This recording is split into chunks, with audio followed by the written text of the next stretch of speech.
Hello students, चलिए आज discuss करते हैं हेलो एरीन्स को। हेलो एरीन्स यानी कि बेंजीन के ऊपर किसी हेलोजन का लगा होना। इसमें सबसे पहले आती है इसकी मेथड ऑफ प्रिपरेशन। तो कुछ नेम रिएक्शन है जो कि आपके एग्जाम के लिए इंपॉर्टेंट है। सबसे पहले सैंडमेयर्स रिएक्शन क्या होती है?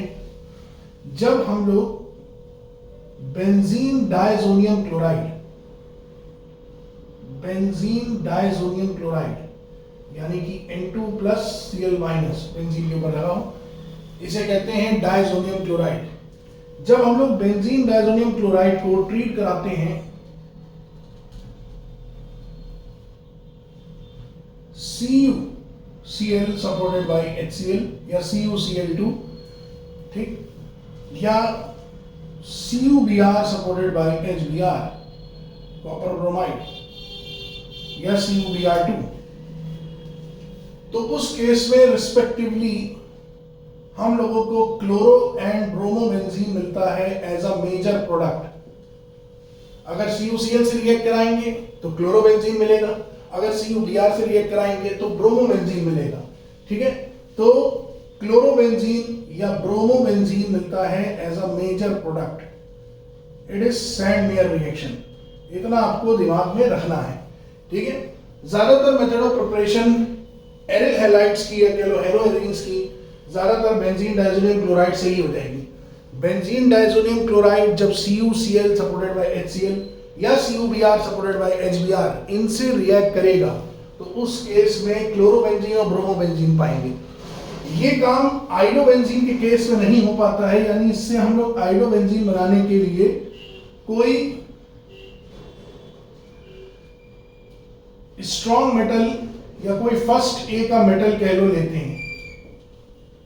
रिएक्शन यही होगी, बस हम लोग पोटेशियम आयोडाइड का इस्तेमाल करते हैं। ठीक है, क्योंकि आयोडीन का रेडिकल आप लोग जानते हैं वह काफी रिएक्टिव होता है और आयोडीन का रेडिकल आपस में खुद ही रिएक्ट करके, मेथड जब मैकेनिज्म होता है फ्री रेडिकल का, तो खुद ही रिएक्ट करके रिएक्शन को बैकवर्ड ले जाते हैं अकॉर्डिंग टू ली-जेटलर प्रिंसिपल। प्रोडक्ट की तरफ आयोडीन के रेडिकल बढ़ना शुरू हो जाते हैं और जब प्रोडक्ट की तरफ किसी चीज की कंसंट्रेशन बढ़ती है तो ली-जेटलर प्रिंसिपल के अनुसार रिएक्शन बैकवर्ड जाना शुरू हो जाती है। तो रिएक्शन बैकवर्ड जाने लगती है अगर आप कॉपर आयोडाइड लेंगे तो। ठीक है, तो उस केस में फिर हम लोग कोई स्ट्रॉन्ग बंदे को पकड़ते हैं जैसे पोटेशियम। अब ये रेडिकल एक्सेस बनने से रोकता है, तो जब रेडिकल एक्सेस बनेंगे नहीं तो फिर उस केस में डायरेक्ट आप लोगों को आइडोबेंजीन मिलेगा, आपका मेजर प्रोडक्ट। आई बात समझ में कि नहीं? ठीक है, आइडोबेंजीन मिलेगा मेजर प्रोडक्ट। साथ में ये सब साइड प्रोडक्ट इतने महत्वपूर्ण कोई नहीं है क्योंकि पूरी रिएक्शन में नहीं आएगी, लेकिन फिर भी लिखना हो तो लिख सकते हैं। ठीक है ना, N2+HCl निकल जाएगा। ठीक है, इधर N2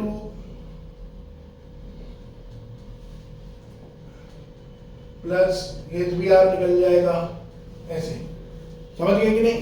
तो मेन हम लोगों को ये याद रखना है कि बेंजीन डायजोनियम क्लोराइड जब रिएक्ट करता है CuCl सपोर्टेड बाय Cl या CuBr सपोर्टेड बाय HBr तो क्लोरोबेंजीन और ब्रोमोबेंजीन बनता है मेजर प्रोडक्ट आपका। ठीक है, ये होती है सैंडमेयर रिएक्शन। और अगर आइडोबेंजीन बनाना है तो वी यूज पोटेशियम आयोडाइड। ठीक, this is called Sandmeyer reaction. इसी में एक आती है भाई, नाम बदल जाता है, मॉडर्न सैंडमेयर रिएक्शन। ये क्या होती है? Modern Sandmeyer reaction. Modern Sandmeyer कुछ नहीं है, बस नाम बदल गया है, मॉडर्न सैंडमेयर रिएक्शन। ये क्या होती है? तो भाई इसमें कुछ नहीं है, बेंजीन डायजोनियम क्लोराइड को अपन लोग रिएक्ट करा लेते हैं किससे? कॉपर साइनाइड से, CuCN सपोर्टेड बाय HCN, इससे, बस इससे रिएक्ट करा लो। ठीक है, आपका बेंजीन नाइट्राइल या कह लो साइनोबेंजीन बन जाएगा आपका प्रोडक्ट। बस ये होता है, समझ गए कि नहीं? ठीक है, तो ये होती है मॉडर्न सैंडमेयर रिएक्शन। खैर यहाँ एरिल हैलाइड नहीं बन रहा है, लेकिन क्योंकि नाम था तो इसलिए मैंने बता दिया। ठीक, हाँ, फ्लोरोबेंजीन बनाने के लिए अलग से एक रिएक्शन आती है, बेल्ज-सीमैन रिएक्शन। बेल्ज-सीमैन रिएक्शन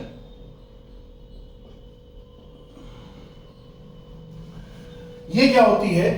जैसे एल्किल फ्लोराइड बनाने के लिए स्वार्ट्ज रिएक्शन होती है, बिल्कुल उसी तरह से एरिल फ्लोराइड बनाने के लिए होती है बेल्ज-सीमैन रिएक्शन। इसमें क्या होता है, जब हम लोग बेंजीन डायजोनियम क्लोराइड को N2+Cl- इसको ट्रीट कराते हैं एक अनस्टेबल एसिड HbF4 से, तो उस केस में पहले क्या होता है कि स्टार्टिंग स्टेज में यहां पर आकर बेंजीन पर BF4 लग जाता है, BF4 लग जाता है। ठीक है, ये HCl निकल जाएगा, H+Cl- निकल जाएगा, N2 अपना प्लस यहां टपकाएगा और टपका के नाइट्रोजन गैस भी निकल लेगी। ठीक है ना, तो ये दोनों बंदे तो निकल लिए, साथ में ये अनस्टेबल इंटरमीडिएट बन जाएगा। It is unstable. अनस्टेबल क्यों है? क्योंकि देखिए बोरॉन ट्राइवेलेंट होता है, यहाँ 5 बंदों से बंधा हुआ है बोरॉन। ठीक है, तो इस केस में क्या होगा कि आप जरा सा भी गर्म करोगे तो जो स्टेबल बोरॉन ट्राइफ्लोराइड होता है, लुईस एसिड या कह लो इलेक्ट्रोफाइल, वो निकल जाएगा।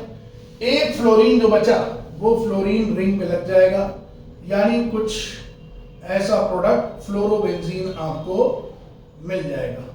ठीक है, ये फ्लोरोबेंजीन बनाने की मेथड ऑफ प्रिपरेशन है। अगेन क्या, जब बेंजीन डाइजोनियम क्लोराइड रिएक्ट करा HbF4 से इन द प्रेजेंस ऑफ, थोड़ा बहुत टेम्परेचर बस ले लेंगे और कुछ नहीं, हल्का सा नहीं लेंगे तो भी चलेगा, तो ये अनस्टेबल एसिड बन जाएगा। ये अनस्टेबल एसिड जरा सा गर्म करेंगे, बोरॉन ट्राइफ्लोराइड निकल गया और फ्लोरोबेंजीन आपका बन जाएगा मेजर प्रोडक्ट। ठीक है, तो देखिए क्लोरोबेंजीन, ब्रोमोबेंजीन दोनों सैंडमेयर से बन गए, CuCl सपोर्टेड बाय HCl से बेंजीन डाइजोनियम क्लोराइड को रिएक्ट कराया, क्लोरोब्रोमोबेंजीन बन गया। आइडोबेंजीन के लिए उसी रिएक्शन में KI का इस्तेमाल कर लें तो आइडोबेंजीन बन जाएगा। और फ्लोरोबेंजीन बनाने के लिए बिल्कुल अलग रिएक्शन, बेल्ज-सीमैन रिएक्शन। ठीक है, बेंजीन डाइजोनियम क्लोराइड को अनस्टेबल एसिड से रिएक्ट कराया, पहले एक इंटरमीडिएट बना अनस्टेबल, उसके बाद उसको गर्म करा के क्या बन गया, फ्लोरोबेंजीन बन गया मेजर प्रोडक्ट। तो ये होती है इनकी कुछ मेथड ऑफ प्रिपरेशन। बाकी आप बनाने को हेलोजिनेशन भी करा सकते हो बेंजीन का, एक वो भी बनाए दे रहे हैं, हेलोजिनेशन अक्सर कर आ जाता है हेलोजिनेशन। वैसे तो एक इलेक्ट्रोफिलिक रिएक्शन है, तो बेंजीन का जब आप हेलोजिनेशन कराते हो, यानी आप उसको ट्रीट कराओगे Cl2 या Br2, ठीक है, in the presence of any metal, iron खास करके इस्तेमाल होता है, तो उस केस में कुछ नहीं, आयरन का काम है इलेक्ट्रोफाइल बनाना, तो एक इलेक्ट्रोफाइल जो है Cl पॉजिटिव आके रिंग पे लगेगा और Cl या X लिया तो X, तो हेलोबेंजीन बन जाएगा। ये होती है हेलोजिनेशन। ठीक, अब मुद्दे की बात पे आते हैं, मेथड ऑफ प्रिपरेशन। सैंडमेयर तो इंपॉर्टेंट है, ये बेल्ज-सीमैन से ज्यादा सैंडमेयर इंपॉर्टेंट है इस चैप्टर में। मुद्दे की बात पे आते हैं, मुद्दे की बात है इसकी properties, chemical properties, specially properties, chemical properties.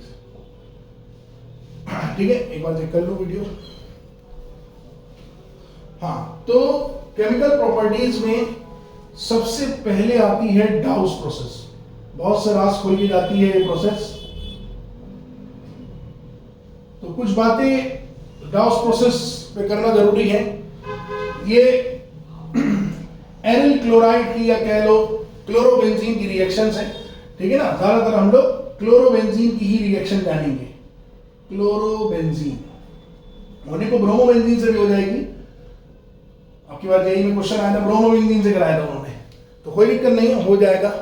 ठीक है, तो देखिए होता क्या है, जब हम लोग क्लोरोबेंजीन को ट्रीट करते हैं, ध्यान से समझिए बहुत इंपॉर्टेंट रिएक्शन है, क्लोरोबेंजीन को जब हम लोग ट्रीट करते हैं किससे, NaOH से, ठीक, सोडियम हाइड्रोक्साइड से, at high temperature around 623 kelvin के अराउंड, आप सिर्फ हाई टेम्परेचर लिख सकते हैं, and 300 atm pressure, very high pressure, ठीक है, हाई टेम्परेचर हाई प्रेशर भी लिख सकते हैं। तो उस केस में क्या होता है कि पहले एक कंपाउंड बनता है कॉल्ड एज सोडियम फिनॉक्साइड, यानी बेंजीन के ऊपर आके ONa लग जाता है, जैसे आप लोगों ने देखा था विलियमसन में RONA, वैसा कुछ RONA, ठीक है ना, ONA आके लग जाता है, ठीक, यानी इस क्लोरीन का ये एज अ न्यूक्लियोफाइल यहां से रिमूव होता है, ठीक है। बस यही सबसे बड़ी मुसीबत है। इतना हाई टेम्परेचर और हाई प्रेशर अक्सर कर पूछा जाता है, क्यों लिया जाता है इस रिएक्शन में? कारण है इस रिएक्शन में न्यूक्लियोफाइल का सब्स्टिट्यूशन है, यानी एक न्यूक्लियोफाइल को हटाना। बेंजीन से किसी भी न्यूक्लियोफाइल को हटाना इतना आसान नहीं होता, ठीक है ना, खासकर न्यूक्लियोफिलिक सब्स्टिट्यूशन करा के इतना आसान नहीं है। वाई? सिंपल सी बात है, यहाँ क्लोरीन के हैं लोन पेयर, और वो लोन पेयर रेजोनेंस में पार्टिसिपेट कर रहे हैं, A single bond B double bond C, resonance में पार्टिसिपेट कर रहे हैं, रिंग के अंदर रेजोनेंस कर रहे हैं, और अगर लोन पेयर रेजोनेंस स्टेबलाइज्ड है तो क्लोरीन रिंग नहीं छोड़ना चाहेगा। क्लोरीन को स्टेबिलिटी मिल रही है, या कोई भी न्यूक्लियोफाइल को स्टेबिलिटी मिल रही है, क्योंकि उसके लोन पेयर या उसका जो भी नेगेटिव चार्ज है वो रेजोनेंस में पार्टिसिपेट कर रहा है। तो इसीलिए हटाने के लिए इतना हाई टेम्परेचर और हाई प्रेशर लिया जाता है, ठीक है। तो ये बनेगा, उसके बाद फिर उसकी हम लोग अगेन एसिडिफिकेशन करा देंगे, यहां से जो HCl निकला था उसी HCl से एसिडिफिकेशन फिर से करा दिया, तो ये Na और ये Cl, NaCl भग लेगा, और ये H+ आके इस O- पे, ठीक है, इस O- पे लग जाएगा, तो फिनॉल बन जाएगा एज अ मेजर प्रोडक्ट। ये फिनॉल की मेथड ऑफ प्रिपरेशन में दोबारा ये रिएक्शन लौट के आती है, ठीक है, फिनॉल बनता है आपका मेजर प्रोडक्ट, समझ गए कि नहीं, ठीक है। तो डाउस प्रोसेस में मुख्य बात है ये वाली कि इतना हाई टेम्परेचर हाई प्रेशर क्यों लिया जाता है। एक रास्ता है इसके हाई टेम्परेचर कम करने का, लेकिन फिर वो डाउस प्रोसेस नहीं रह जाएगी। हाँ, एक रास्ता है न्यूक्लियोफाइल के रिमूवल होने का, ये भी देख लो, ये कॉम्पिटिटिव एग्जाम में अक्सर कर काम आ जाता है। अगर आप कोई इलेक्ट्रॉन विड्रॉइंग ग्रुप यानी -m ग्रुप ले लोगे, यानी अगर रिंग पे कोई न्यूक्लियोफाइल लगाए, कोई भी न्यूक्लियोफाइल, ठीक है, और वो न्यूक्लियोफाइल रेजोनेंस स्टेबलाइज्ड है, अब उसके लोन पेयर या जो भी नेगेटिव चार्ज है वो रेजोनेंस स्टेबलाइजेशन कर रहा है। आपने क्या किया, आपने यहां पर कोई -m ग्रुप लगा दिए, जैसे सबसे बेस्ट एग्जांपल है NO2, ठीक है ना। -m ग्रुप जो होते हैं वो इलेक्ट्रॉन विड्रॉइंग ग्रुप होते हैं, जहां पर आएंगे वहां से इलेक्ट्रॉन खींचेंगे। जब इलेक्ट्रॉन खींचेंगे तो न्यूक्लियोफाइल को लगेगा डर, क्यों? क्योंकि वो अपने लोन पेयर रेजोनेंस में भेज रहा है। अगर उसके इलेक्ट्रॉन्स को खींच लिया गया, यानी उसके इलेक्ट्रॉन को NO2 ने अपनी तरफ खींच लिया, तो उस केस में इसको लगेगा डर, इसको अपने लोन पेयर को भेजने में दिक्कत होगी, और ये कोशिश करेगा कि हम अपने बचे हुए इलेक्ट्रॉनों को बचा के यहां से भाग लें, निकल लें, ठीक है। और जितने ज्यादा -m ग्रुप लगाओगे उतनी दिक्कतें बढ़ेंगी।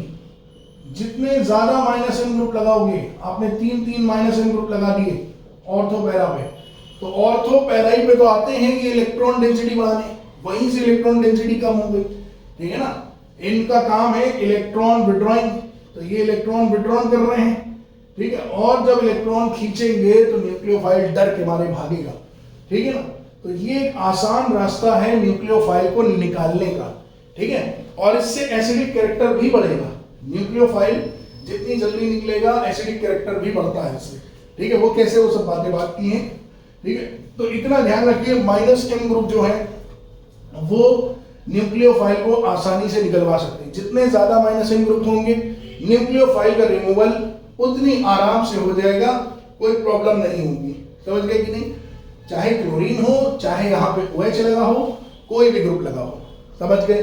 तो डाउस प्रोसेस बहुत इंपॉर्टेंट है। तो क्या होता है, जब क्लोरोबेंजीन रिएक्ट करता है NaOH से एट हाई टेम्परेचर प्रेशर। तो पहले एक अनस्टेबल कंपाउंड बनता है, ठीक है, सॉरी अनस्टेबल कह रहा हूं, सोडियम फिनॉक्साइड बनता है, स्टेबल होता है, रेजोनेंस स्टेबलाइज होता है फिनॉक्साइड आयन, ठीक है। और उसके बाद फिर हम लोग उसकी एसिडिफिकेशन कराते हैं। तो एसिडिफिकेशन यानी HCl से रिएक्शन मान लीजिए करा दिया, तो वहां से NaCl निकल जाएगा और बन जाएगा आपका phenol as a major product. आसान रास्ता निकलवाने का, जितने ज्यादा -N ग्रुप ले लोगे आराम से कम टेम्परेचर में भी न्यूक्लियोफाइल का रिमूवल हो जाएगा, ठीक है, समझ गए कि नहीं। तो ये डाउस प्रोसेस बहुत इंपॉर्टेंट रिएक्शन है, ठीक है ना। आपके एग्जाम में अक्सर कर डाउस प्रोसेस जो है वो काम आती है, ठीक है, बहुत पूछी जाती है। अब इसी में आती है क्लास 11 की रिएक्शन है फ्री रेडिकल मैकेनिज्म। आप लोग पढ़े होंगे वुड्स रिएक्शन। तो वुड्स रिएक्शन को मैं बस रिकॉल करा दूं एक बार। वैसे तो यहां जरूरत नहीं है क्योंकि वो एल्किल हैलाइड की रिएक्शन होती थी, लेकिन वुड्स फिटिक और फिटिक रिएक्शन यहां पर आती है। तो वुड्स रिएक्शन क्या होती है, जब 2 मोल एल्किल हैलाइड के प्योर मेटालिक सोडियम से रिएक्ट करते हैं तो it is a free radical mechanism. 2 मोल ले लिए तो ये 2 मोल NaH निकल गया और ये alkyl alkyl even carbon alkane आपका मेजर प्रोडक्ट बन जाता है। पूरी रिएक्शन क्लास 11 में ढंग से देखते हैं, इसमें बड़े अच्छे अच्छे क्वेश्चन भी अक्सर कॉम्पिटिटिव्स में आते हैं। इंट्रामोलिकुलर वुड्स रिएक्शन और ये सब पूछा जाता है। तो फिलहाल अभी जनरल आप लोग बोर्ड के लिए इतना दिमाग में रखो। तो यहां से तो हम लोग एल्केन पाएंगे, हम लोगों को चाहिए भैया बेंजीन वाला कंपाउंड, क्योंकि हम लोग हेलोएरीन के बारे में पढ़ रहे हैं। तो ये तो वुड्स रिएक्शन होती है। वुड्स के बाद आती है वुड्स फिटिक रिएक्शन, ये इंपॉर्टेंट है। Wurtz Fittig reaction, Wurtz Fittig ये क्या होती है, जैसे ही फिटिक आया समझ लो एरिल आ गया। 1 मोल एल्किल हैलाइड को जब 1 मोल एरिल हैलाइड से रिएक्ट करते हैं, same reaction in the presence of metallic sodium, 1 mole aryl halide ले लिया और 1 मोल एल्किल हैलाइड ले लिया, ठीक है। ड्राई ईथर की प्रेजेंस लेते हैं, ड्राई ईथर, ठीक है। तो ये NaH अगेन निकल जाएगा, यहां फ्री रेडिकल है तो निकलना आसान है, ठीक है। और ये एल्किल आके इस बेंजीन रिंग पे जुड़ जाएगा कुछ इस तरह से, और ये एल्किल बेंजीन टाइप का मेजर प्रोडक्ट बन जाएगा। उदाहरण के तौर पे आप इस रिएक्शन से टॉलिन बना सकते हैं, जैसे CH3Cl लिया आपने इन the presence of metallic sodium और 1 मोल आपने क्लोरोबेंजीन ले ली। देखिए ड्राई ईथर की प्रेजेंस में जैसे ही 2 मोल NaCl भगेगा, ये CH3 आके रिंग पे लग जाएगा, जो एल्किल है वो आके रिंग पे लग जाएगा, बस खत्म बात। तो CH3 आके रिंग पे लग जाएगा, क्या बन जाएगा, टॉलिन बन जाएगा आपका मेजर प्रोडक्ट, ठीक है। टॉलिन बनाने का तरीका भी इससे आता है, या कोई भी एल्किल बेंजीन आपको बनाना हो तो इसी के थ्रू आप लोग बना सकते हैं, समझ गए कि नहीं। इसके बाद आती है class reaction called as Fittig reaction. Fittig reaction, Fittig reaction ये क्या होती है, फिटिक रिएक्शन। अब इसमें दोनों मोल एरिल हैलाइड के ले लो, तो जैसे आप 2 मोल एरिल हैलाइड के लोगे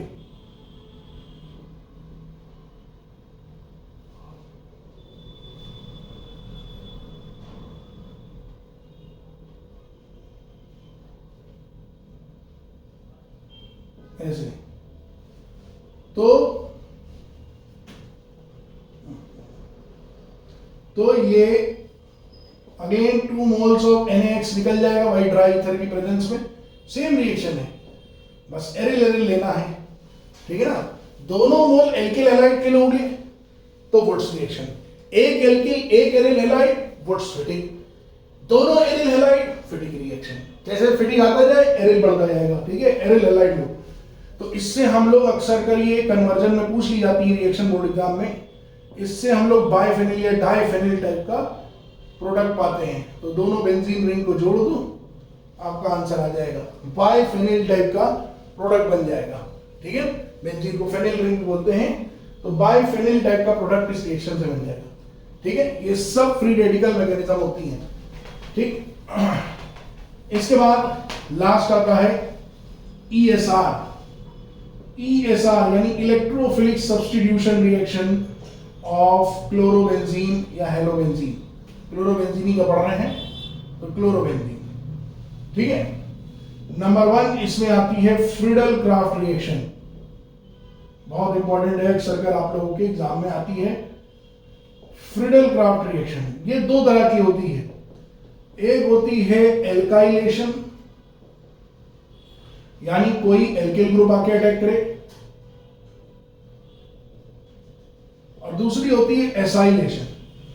ESR का मतलब है इलेक्ट्रोफिलिक सब्स्टिट्यूशन रिएक्शन, यानी रिंग से एक इलेक्ट्रोफाइल निकलेगा और दूसरा इलेक्ट्रोफाइल आके अटैक मारेगा।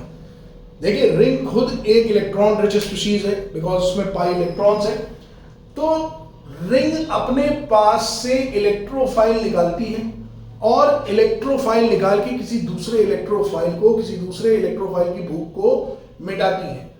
जनरली रिंग से H+ हाइड्रोजन जो है, कार्बन से जो अटैच हाइड्रोजन होते हैं वो निकलते हैं और उसकी जगह आके कोई इलेक्ट्रोफाइल दूसरा अटैक करता है। तो ऐसा बोला जाता है अक्सर कर, और आप लोगों ने पढ़ा ही होगा कि जितने भी +M डेरिवेटिव होते हैं, यानी कि बेंजीन और उसके +M डेरिवेटिव, बेंजीन या उसके +M डेरिवेटिव, +M का मतलब है बेंजीन से डायरेक्ट जुड़ा जो भी एटम हो, बेंजीन से डायरेक्ट जुड़ा जो भी एटम हो, एटम A, जो भी एटम डायरेक्ट अटैच, उसके पास लोन पेयर होना चाहिए। ये जुगाड़ है, उसके पास लोन पेयर होना चाहिए। इस बात का एक एक्सेप्शन बस है एल्किल ग्रुप्स। एल्किल ग्रुप्स ऐसे ग्रुप होते हैं जिनका बेंजीन रिंग से जैसे कार्बन जुड़ा हुआ है, उनके पास लोन पेयर नहीं होता है, उसके बाद भी वो क्या होते हैं, +M ग्रुप होते हैं। ये भी +M है, और अगर एल्किल ग्रुप लगा हुआ है वो भी +M है। तो बोला जाता है +M जो है, they are ortho para director of electrophile. क्यों? क्योंकि वो ऑर्थो और पैरा पोजीशन पे अपने इलेक्ट्रॉन को डोनेट करते हैं। ठीक है ना, ऑर्थो और पैरा पोजीशन पे अपने इलेक्ट्रॉन को डोनेट करते हैं, और ऑर्थो पैरा पोजीशन पे इलेक्ट्रॉन डेंसिटी बढ़ाते हैं। तो इलेक्ट्रोफाइल अटैक कहां मारेगा? जहां उसको इलेक्ट्रॉन की रिचनेस मिलेगी, क्योंकि इलेक्ट्रोफाइल खुद ही भूखा है। ठीक है ना, इलेक्ट्रोफाइल को खुद ही इलेक्ट्रॉन की जरूरत है, तो उसको या तो ऑर्थो पोजीशंस नजर आएंगी और या तो पैरा पोजीशन नजर आएगी आके चिपकने के लिए। तो ज्यादातर जितनी भी ESR हैं, सब में ऑर्थो पैरा पे इलेक्ट्रोफाइल का अटैक पड़ता है +M डेरिवेटिव की प्रेजेंस में। ठीक है, यदि न्यूक्लियोफाइल है तो फिर उल्टा होगा केस। ठीक है, ये सब जेईई में पूछे जा चुके हैं क्वेश्चन न्यूक्लियोफाइल के केस में। अक्सर कर लोग रट्टा मारे रहते हैं ये कि +M ortho para director, +M ortho para director, +M ortho para director. अबे किसके +M किसके ऑर्थो पैरा डायरेक्टर? इलेक्ट्रोफाइल के, न्यूक्लियोफाइल के नहीं। न्यूक्लियोफाइल में उल्टा हो जाएगा भाई साहब, न्यूक्लियोफाइल में मेटा पे आके अटैक पड़ेगा। ठीक है, तो इस चीज का ध्यान रखें भाई, पूरा रट्टा मारेंगे अच्छे क्वेश्चन नहीं कर पाएंगे। हाँ, बोर्ड में कोई प्रॉब्लम नहीं है। तो देखिए, क्लोरोबेंजीन एक +M डेरिवेटिव है, तो ये फ्रीडल क्राफ्ट एल्काइलेशन में पार्टिसिपेट कर सकता है। बेंजीन या उसके +M डेरिवेटिव पार्टिसिपेट कर सकते हैं। तो जैसे आपने कोई एल्किल हैलाइड लिया, उदाहरण के तौर पे जैसे CH3Cl लिया आपने, ठीक है, in the presence of any Lewis acid, इसका काम है इलेक्ट्रोफाइल बनवाने का। एनहाइड्रस पढ़ा होगा आप लोगों ने, AlCl3 एल्यूमिनियम क्लोराइड। कोई भी लुईस एसिड लिया जाता है, ज्यादातर यही लिया जाता है, एनी लुईस एसिड, ये लुईस एसिड होते हैं। ठीक है, तो उस केस में क्या होगा, इलेक्ट्रोफाइल बनेगा, Cl पे माइनस आएगा, ये बॉन्ड टूटेगा, और CH3 पे पॉजिटिव, इलेक्ट्रोफाइल बन गया। अब इसके 2 मोल लीजिए, एक बार मैं 2 नहीं बना रहा हूं, एक बार ये इलेक्ट्रोफाइल H+ ऑर्थो से निकलेगा और दूसरे में से फिर पैरा से निकलेगा। हम दोबारा नहीं बना रहे, दोनों से अलग अलग निकलेगा, दूसरे में फिर पैरा से H+ निकलेगा। ठीक है ना, एक इलेक्ट्रोफाइल, और ये H+ Cl- लेके HCl बना के निकल लेगा। कह लो 2 मोल HCl निकल गया। अब ये पोजीशन खाली है, इन्हीं पे आके इलेक्ट्रोफाइल अटैक करेगा, यानी कि 1 मोल बनेगा आपका ऑर्थोक्लोरोटोलिन, 1 मोल बनेगा आपका ऑर्थोक्लोरोटोलिन, टोलिन के हिसाब से नाम पड़ेगा ऑर्थोक्लोरोटोलिन, ठीक है ना, ऑर्थो टोलिन के हिसाब से ऑर्थो पोजीशन पे है। और दूसरे का नाम पड़ेगा पैराक्लोरोटोलिन, पैराक्लोरोटोलिन, ठीक है, दूसरे का नाम पड़ेगा पैराक्लोरोटोलिन। तो एक बनेगा ऑर्थोक्लोरोटोलिन, दूसरा बनेगा पैराक्लोरोटोलिन। इसके हिसाब से ये पैरा पर है और इसके हिसाब से ये ऑर्थो पर है, ठीक है ना।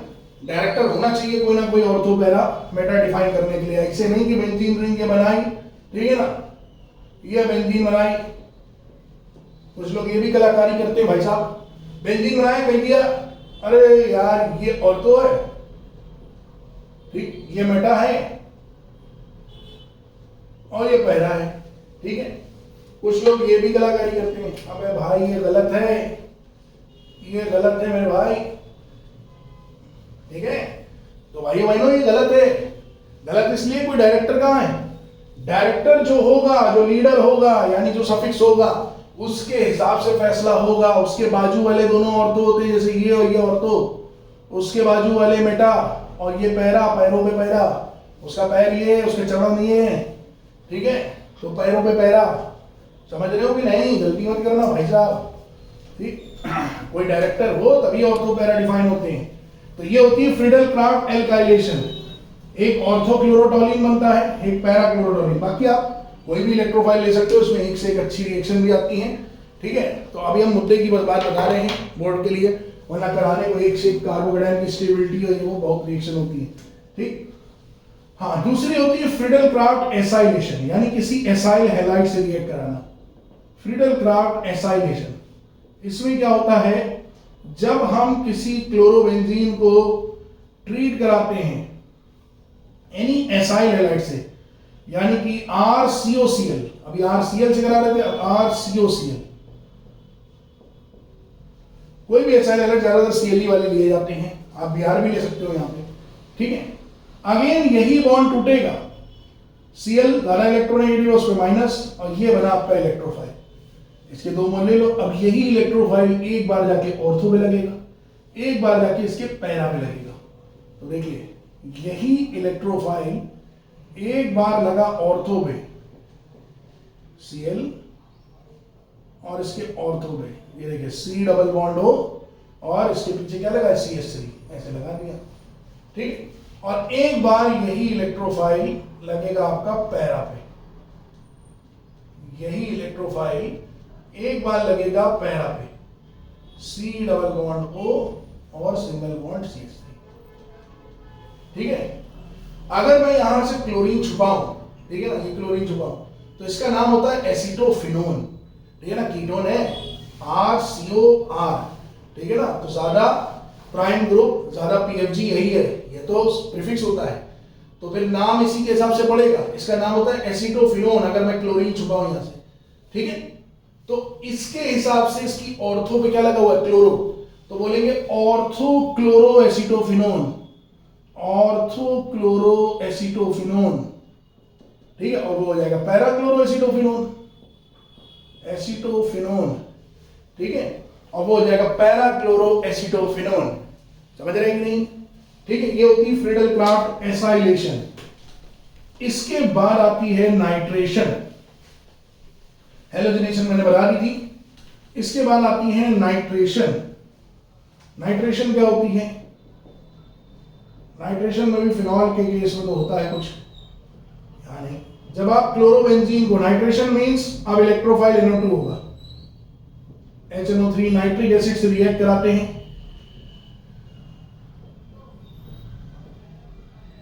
ठीक है, in the presence of H2SO4, ठीक है ना, डाइल्यूट या कंसंट्रेटेड। तो इस केस में देखिए ये ब्रेक होता है, ये टूटता है कुछ ऐसे, OH माइनस में, ये न्यूक्लियोफाइल हो गया, और NO2 पॉजिटिव में। जब भी नाइट्रेशन आए दिमाग में ये रखो कि जब भी नाइट्रेशन आए दिमाग में रखो इलेक्ट्रोफाइल क्या बनेगा आपका NO2 पॉजिटिव, क्योंकि वो ज्यादा इलेक्ट्रोनेगेटिव है नाइट्रोजन के मुकाबले। ठीक है, फोन रूल के हिसाब से FON, फ्लोरीन ज्यादा electronegative than oxygen than nitrogen. ठीक है, तो ऑक्सीजन ज्यादा इलेक्ट्रोनेगेटिव है, उस पर आ गया नेगेटिव चार्ज, उसने इलेक्ट्रॉन खींच लिए, ये बन गया इलेक्ट्रोफाइल। अब यही इलेक्ट्रोफाइल एक बार ऑर्थो पे एक बार पैरा पे, सब कुछ कराने की जरूरत नहीं है, डायरेक्ट आंसर पाइए, इसके 2 मोल लीजिए और बाकी पानी निकल जाएगा। ये OH माइनस, उधर से H प्लस निकलेगा, H प्लस और OH माइनस वाटर निकल जाएगा। तो ये देखिए क्या बन गया Cl, और ये ऑर्थो पे नाइट्रो आ गया, अगेन Cl और पैरा पे नाइट्रो आ गया। तो इसका नाम होगा ortho nitro chlorobenzene, para nitro chlorobenzene. ठीक है ना, ortho nitro chlorobenzene, para nitro chlorobenzene. जब भी नाइट्रेशन होगी इलेक्ट्रोफाइल कौन बनेगा, इलेक्ट्रोफाइल याद रखिए हमेशा NO2 पॉजिटिव बनेगा, इलेक्ट्रोफाइल हमेशा NO2 पॉजिटिव बनेगा। ठीक है, इसके बाद आती है आप लोगों की क्या बचा है, सल्फोनेशन। ठीक है, सल्फोनेशन, सल्फोनेशन